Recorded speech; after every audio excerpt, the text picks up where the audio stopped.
Hey guys, it's Emma here. It's behind me, isn't it?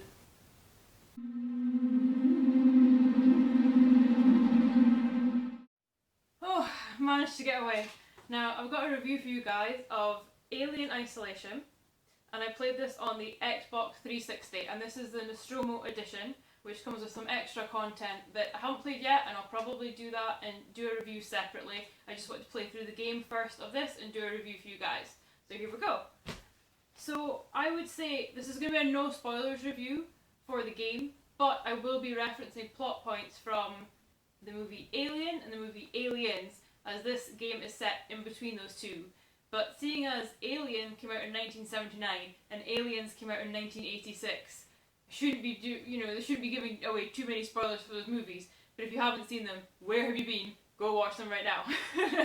So basically, the plot for this game is set 15 years after Alien, and it's a first-person survival horror, and you play Amanda Ripley, who's Ellen Ripley's daughter, and you're working in space as a mechanic on a space station, roughly where she went missing. You've been trying to find her for however long you've been doing this, and the execs of Weyland-Yutani basically come up to her and tell her that a ship, the Anesidora, has found the flight recorder for the Nostromo.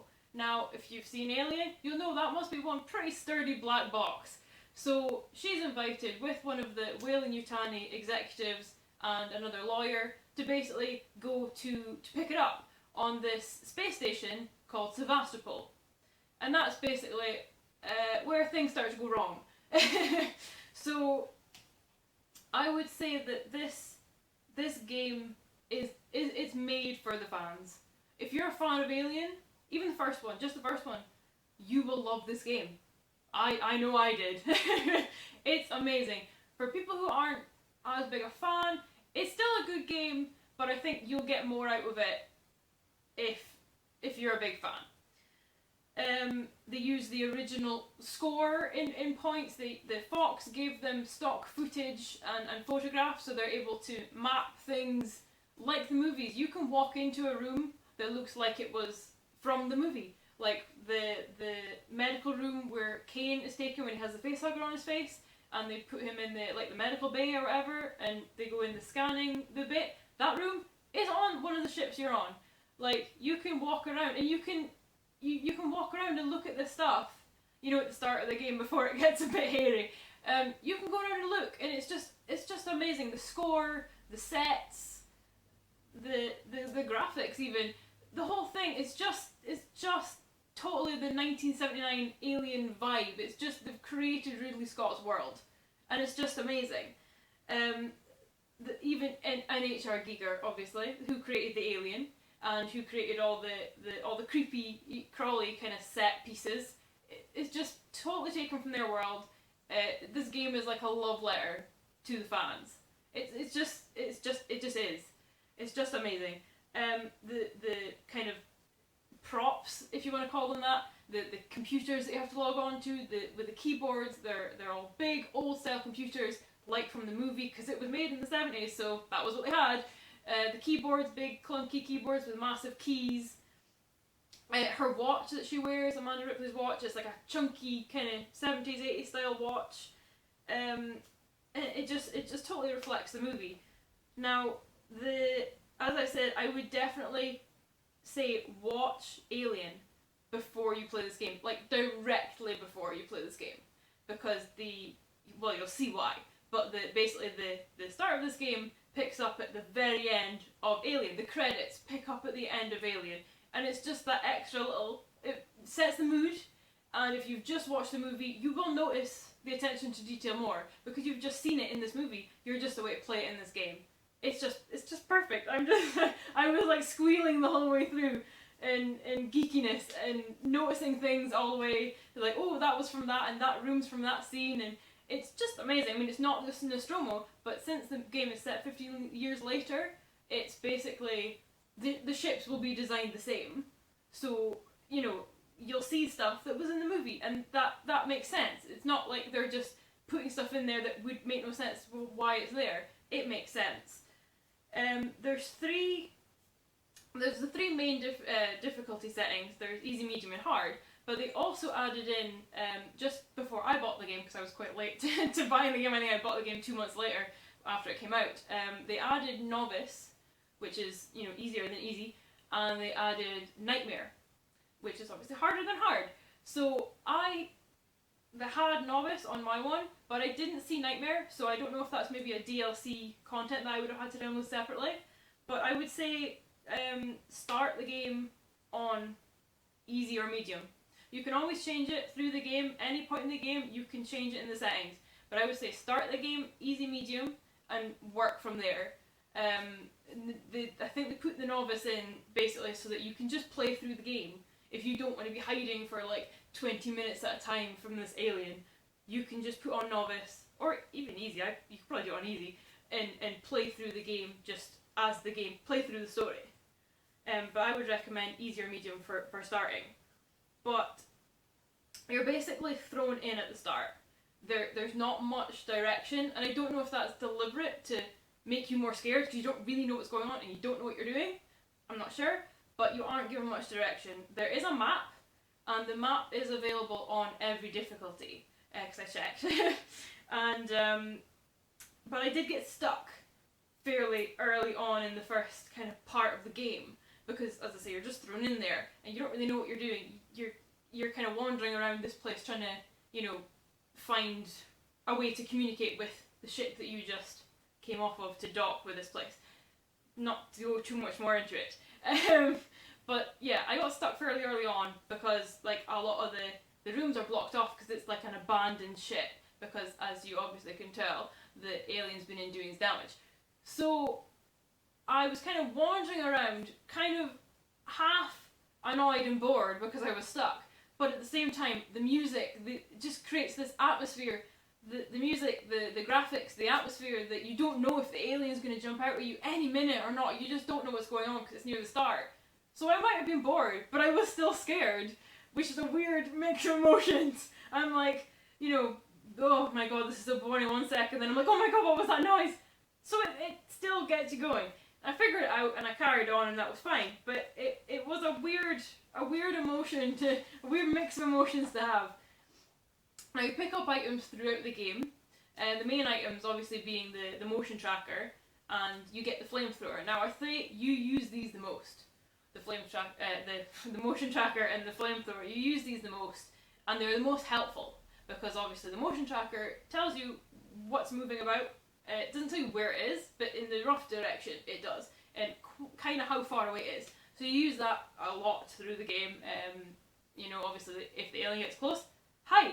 Hide in a locker. There's lockers, there's little cupboards and things. You can hide under tables. It is a very hidey game, but it is a great game. So I would say save wherever possible. There are save points that you specifically go to and save. They're like little phone box kind of things on the wall, and I would say save wherever possible, because you don't know what's going to happen next. Now, I've seen a lot of reviews that say it doesn't autosave, but on mine it did autosave. Not like all the time, but at cutscenes, at the end of a lot of cutscenes, it did autosave. So I don't know if that's maybe a feature they added in. I'm not sure, but it definitely did on mine. So that's something. Maybe you go back to that bit when you die, but if you quit the game, then you'd go back to your original physical save. I'm not sure, but it definitely did autosave when I was playing through the game. Now, you work your way through the station, and you meet a few people along the way, but don't get too attached to them, if you know what I mean. There are also, as the people on the abandoned ship, some of them friendly, some of them not so friendly, there are androids on the ship as well. They're called Working Joes in this, and they're kind of like cheap not knockoffs, but they're the cheap versions of the androids that you will see in the Alien franchise. So they're not like Ash, they don't look, or Bishop, they don't look like humans. You can tell that they're androids. They're creepy looking. They're really creepy looking. They're like plain white faces. They don't even try and look human. They've got like these white eyes, or they go red if they're not very happy. And as I say, they're easy to spot. Sometimes you need to stay away from them. Sometimes they can help. but sometimes you want to stay the hell away from them. They are creepy. And obviously you encounter the alien throughout the game, and as I said, you use the motion tracker most of the time through that to see where it is, and the androids at some points. But the thing about the alien and danger in general in this game that I would say is listen to the music. I mean, it's damn atmospheric. It gives you the creeps, but also the music changes when there's danger most of the time. If you hear the music change, you hide. You hide right away. Find the closest thing and hide in it. You'll hear like the aliens scuttling through the vents or underneath you, or like running next door. Like the noises in this game, oh my god. And my biggest tip, don't run. Do not run in this game, because one, it makes noise and it attracts the alien. Two, if you're running and the alien is near you, he will catch you. You can't outrun him. You can't kill him. The only thing that gets rid of him for a little while is the flamethrower. He doesn't like flame, like in the movie. We know this already. So he doesn't like flame. So that's the only thing, which is why I say you'll use a flamethrower a lot in this game. Just make sure you pick up all the kind of refills, because if you run out, you're screwed. You need that flamethrower. That's the best thing to have in this game. Make sure you pick up all the refills, everything, because you'll need them. Now, as I said, the graphics in this game, they are amazing. They're amazing in-game, and they're amazing in the cutscenes. The only problem with this is, with a few games like this, is that they're so amazing in both ways, you honestly sometimes can't tell the difference between, well, most of the time, you can't tell the difference between the cutscene and the in-game play. So you'll be walking around and then there's a cutscene and you're still trying to move. And it can be kind of annoying sometimes when you're like, oh crap, am I supposed to be doing something right now? No, it's a cutscene. Okay, just sit there. You know, a couple of encounters and you'll think, oh crap, I'm going to have to do that bit again because I just died. No, it's just a cutscene. So that is good and bad. There's good and bad points about that, but the graphics are amazing. You can look out the windows in the space station that you're on. Out the windows, it's space. And the kind of the exterior of the ship that you can see out the window. It's amazing.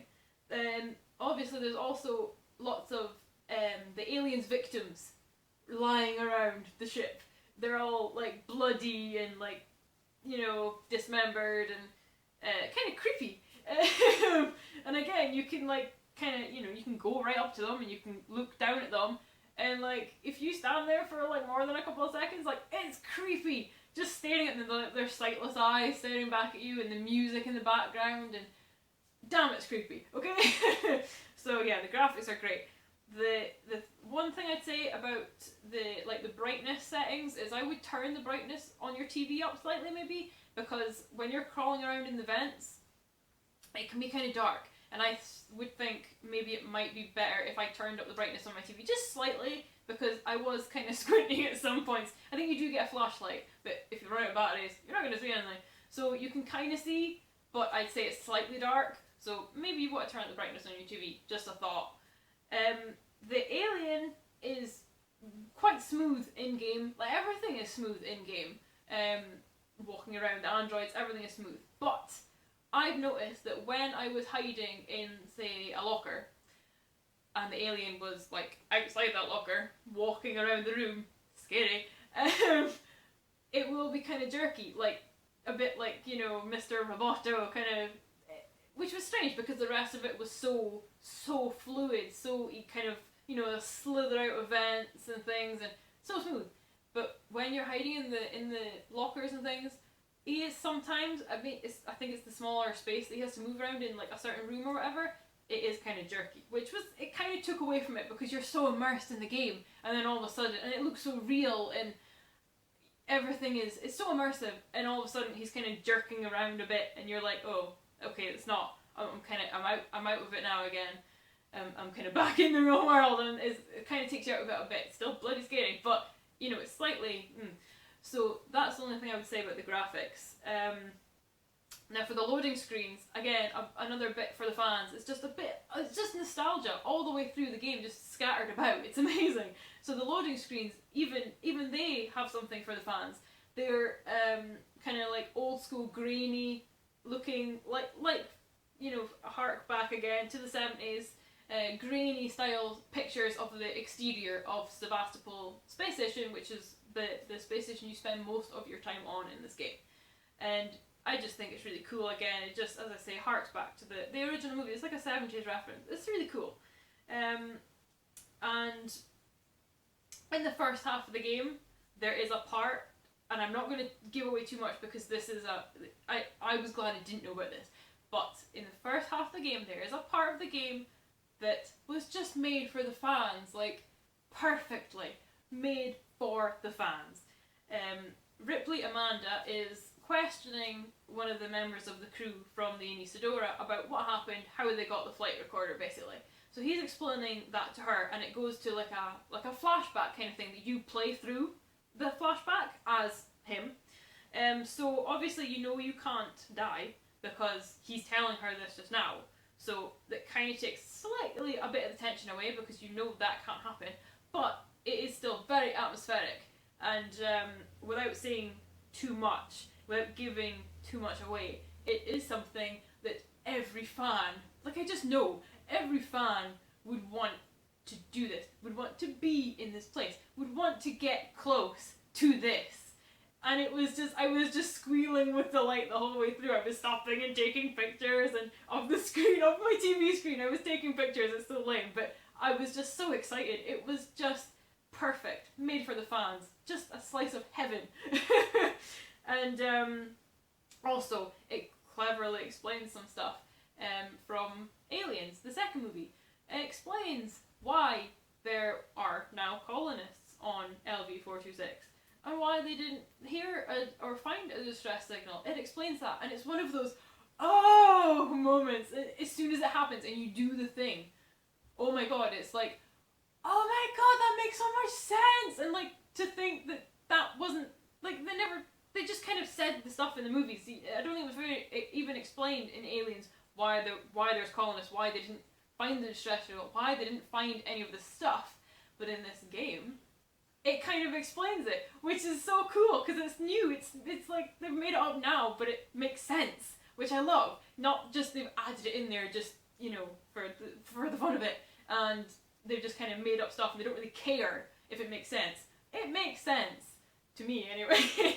And I just loved it. I just thought that bit was amazing. I loved it. So there's other bits of nostalgia through the game for the fans, like the flight recordings from the Nostromo, and these were actually voiced by the original actors. Like, now they got them in the studio and like re-recorded stuff. So there's like Dallas recordings and Ripley recordings. There's everything, and it's just so cool. And this is actually Sigourney Weaver does the voice for Ripley in this game. In the downloadable content, the extra crew expendable that I'll do a review for later, as I said. But in the Alien Isolation, she does, like, there's an extra special recording, not to go into too much, but there's an extra special recording. She voiced that. She, like, Sigourney Weaver, I was like, it's her! It's Ripley! It was so cool! Like, this is the only Alien game that she's ever lent her voice to. She said in an interview, because basically it's just, they've created Ridley Scott's world, basically. And she agreed. She totally thought, yes, they have created his world, and it's a worthwhile game. I will lend my voice to this. But this is the only one she's done, so you can tell that, I mean, she was in the movie. She knows this stuff. She knows what's real, what's not. Like, if you know what I mean. So, it was cool. Like, she obviously thought it was worth it. So she put her voice to it, and I just think that's really cool. She just thought it was true to his creation, and I just really like that. Now, one of the things I didn't like in this game, and there's not a lot I didn't like, but one of the things I didn't like was in the middle of the game, for reasons I won't go into, the alien disappears for a while. There isn't an alien for a while in the game. Now, that's all very well because it's this whole, again, harking back to the original movie where you think it's safe, but it's not, because he comes back for one last hurrah. Like, we all know that. But it was kind of, I didn't really like it that much because basically there's no alien for a bit, and there's just these working Joes to contend with. And it just wasn't as good as having the alien there. And I know you're mostly hiding from the alien, and you're not really doing anything with the alien, but it just wasn't quite as good. I just thought that bit was a bit boring. But they make up for it double time in the second half. Oh my god, do they make up for it. Let's just say you experience every part of being in an alien movie. Amazing. I loved it. Again, geeking out every 5 minutes at something new. It was amazing. That being said, there are some glitches in this game, and I know other people have mentioned them. Now, I can only mention the ones that happened to me. There wasn't that many. I've heard other ones from like on online forums and stuff, but the ones that happened to me were, I think there was only two noticeable ones. Two. One was a door in a place was like blocked with a flaming bit of metal or something, so you couldn't get through the door. And I was totally stuck. I didn't know where to go. So I had a look. Finally I gave up, and I did look through a walkthrough. I know, I'm sorry. There are some great ones, by the way, if you're stuck online. So I did look through a walkthrough, and they just walked through the door. There was nothing in the way. So I looked through a few more. Everyone just walked through the door. Written ones, they said just walk through the door. So I didn't quite get that, so I had to go all the way back out to the start of the bit I was in, and all the way back in a different way, right? And then it said something on the system about the something being open, or, you know, this thing has happened now, whatever, on like the tannoy kind of thing. And then you go back through like a different way. The door is clear, there's nothing there. Okay, so fine. So that was kind of annoying, because it took me ages to figure that out. But then you get through, everything's fine. The other glitch was near the very end of the game, when you're coming out of like an elevator, and there was just a gun hanging in midair, just hanging there, not attached to anyone. There was no one around. There was no reason for the gun. It wasn't a pickup. It wasn't a collectible, because they don't just hang in the air. They're on a table that you pick them up from. It was just hanging in the air, just floating aimlessly. Walked through it in case it was a pickup. Nope, just walked through it. Weird. But yeah, as I say, that's the only glitches I noticed. I know there were other ones where people couldn't get through doorways, but there wasn't anything in the way of them. So, but that never happened to me, thankfully. But that kind of, again, took away from it slightly. But if that's all that was wrong, then I guess it's okay. Like, it didn't make me die. It didn't, ruin the game for me. So it was fine. Now there are like numerous ends to this game, if you know what I mean. Like, oh, it's fine, no it's not. Oh, it's fine, no it's not. Which, for an Alien fan, is awesome, because it means you've got more game to play. It's awesome. But for someone who isn't as much of an Alien fan, I think it might be kind of annoying. They just want to play the game. They're not looking for that next nostalgia hit. They're just wanting to play a game. A survival horror. They're wanting to play a survival horror, because that's what this is. But for me, it was cool, because yes, I was a bit like, oh, there's more, and it was a long game, but every extra hit was just like, oh my god, this is amazing. So, you can take it one of two ways. Depends if you're a big fan like me, or you're not, or you're a medium fan. So 3 ways then. Now, as you're nearing like the real end of the game, we kind of know from Aliens, we kind of know what doesn't happen to Amanda, what can't happen to Amanda, at least at this point, because she's young. If you've seen Aliens, you know what can't happen. So that's kind of like, well, what are they going to do then? But that being said, the ending for me was a letdown. I'm not going to tell you the ending, but it was a letdown. Now, I've on forums and stuff, a lot of people have said the same thing. It was a letdown, but it has left it open for another game, instead of just ending it and then like we go on to the movie Aliens, right? So it has left it open for another game, so there may be another 1, even 2, I don't know. They could stretch this out a long time, because there's a long time between Alien and Aliens in time period, and this is only 15 years after Alien, so they could make loads of games, which is fine by me. But yeah, as I say, the ending was a bit disappointing. A bit of a cliffhanger and a bit of an anticlimax at the same time. So, and you'll see when you play it, and you'll probably agree with me, because I'm right. But I would definitely buy any sequels because in like the game in a whole, I loved it. It was just amazing. I was geeking out every 5 minutes. I just loved it. I was like jumping up and down like a little kid on Christmas. It was amazing. Okay. So that being said, any little problems, I still love the game. I would still buy another one. I would recommend this game to any Alien fan. It's an amazing game, even if you're not that much of a gamer. I mean, I'm not like a massive gamer. I just like playing games every now and again. But even if you're not a massive gamer, but you like Alien, even the first one, buy this game. If you have the console to buy it on, don't just buy the console to buy the game, because if you don't like it, don't blame me. But I love this game. I would recommend it to any Alien fan. It's so immersive. It's just, and again, as I said, it's a love letter to the fans. It's the perfect thing to add to your Alien collection. It's almost like a movie in itself. Like, you could almost put it in between your Alien movies in your Alien collection. I won't, but you could, because it's like a movie. And if you go online and watch like all the cutscenes in a movie, it's like the length of a movie. It's like 2 hours or something, almost 2 hours. It's so immersive. The graphics, the music, the score, it's just perfect. It's just the movie made into a game 15 years later, and you're playing as Amanda. It's just perfect. And it is one I would definitely recommend to any fan or even non-fan. So that's it, guys. That was a long one. I hope you enjoyed my review. I'll be doing more. As I say, I'll definitely do one for Crew Expendable, which is the DLC content on this.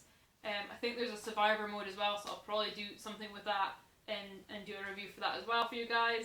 And more game reviews coming your way. So that's it, guys. Catch you next time. Bye!